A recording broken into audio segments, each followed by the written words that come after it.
If you're spending £35,000 on a car, you want the image to be right. Well, with the Lexus, Toyota have undoubtedly produced a quality car, but they seem rather coy about admitting that they make it. That's because they want to create a separate, superior identity for this luxury vehicle. In fact, Lexus is being sold through just 44 of Toyota's 200 or so dealers, and in each case you'll find it on the right-hand side of the showroom. Now, while Celicas and Supras may be acceptable stablemates for a prestige car, there's no denying it's also a companion to the humble starlet. But that's not the association you're supposed to make, because Lexus is challenging the stars of the motoring firmament.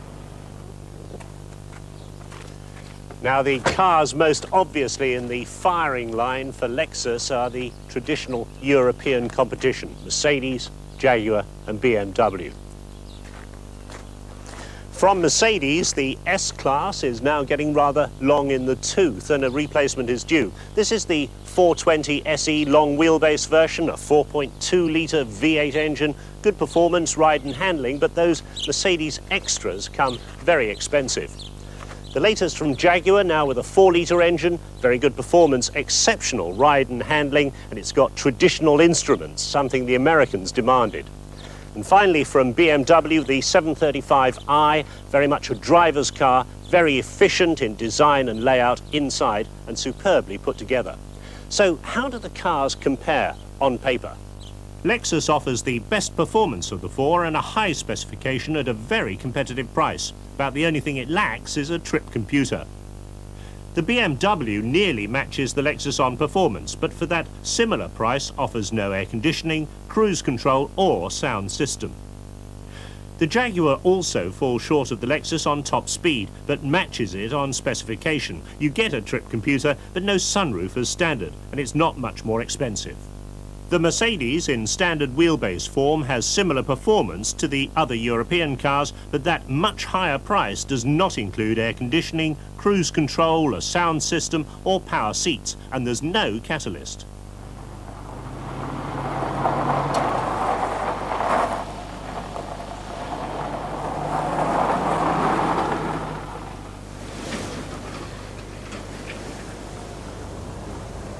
Since stockbrokers often have a rough track leading down to their mansions, you'd expect Lexus to be able to cope with this sort of surface, and it does admirably.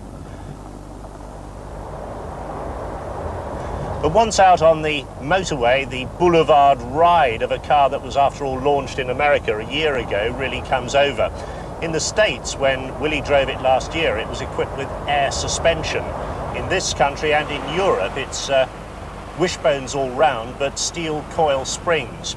That said, it's difficult to see how they could improve on the ride and handling that we've got here in Europe. One of the most impressive aspects of Lexus is the near total silence as you waft along the road. For instance, we've got the air conditioning and the fan on, and you really can't hear it. We've taken noise meter readings at steady 70-mile-an-hour speeds, and it confirms that Lexus is considerably quieter than Mercedes, BMW or Jaguar. One reason why it's so quiet is the smoothness and silence of the big 4-litre V8 engine. But there's one aspect of that engine I've got to show you when we come to rest.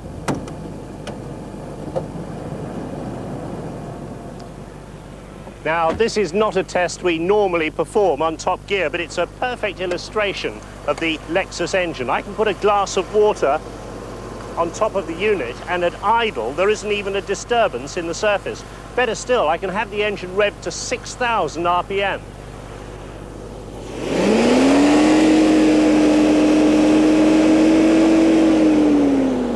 As you can see, the water doesn't even tremble. Now, that's not something you can do with the other three rivals. Toyota tell us they had a team of 60 engineers working on noise, vibration and harshness, and the results speak for themselves.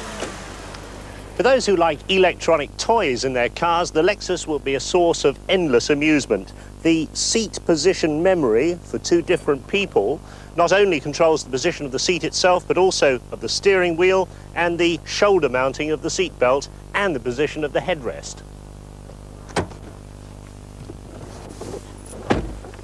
Inside Lexus, the first thing that strikes you is the instrument panel. They've actually illuminated the dials from behind, so it has an almost 3D effect that's almost magical.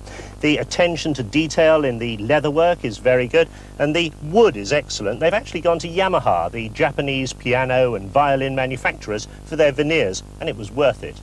By comparison, the Mercedes is much more Teutonic, traditional approach. If you want the epitome of traditional luxury in a car, though, you really can't beat the Jaguar with its lovely leatherwork and its walnut finishings. The BMW has an instrument layout that hasn't been bettered by almost any other manufacturer, and that really is a driver's car for the man who's going to press on down the autobahn.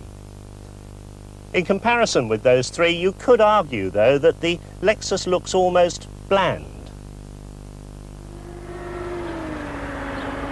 We used to say that the Japanese industry would look after the mass market of cars, but the Europeans would dominate in the niche markets. That's not true anymore. The Japanese make excellent sports cars, and this, their first entry in the luxury market, is petrifyingly good. In terms of ride, handling, comfort and silence, it equals or beats the European opposition. And when you look at the level of equipment, it's amazing value for money. What it hasn't got is the heritage, the charisma, the image of the European manufacturers with their history of competition success. Now, if Toyota can convince rich businessmen that they don't need that heritage, they've got a real winner.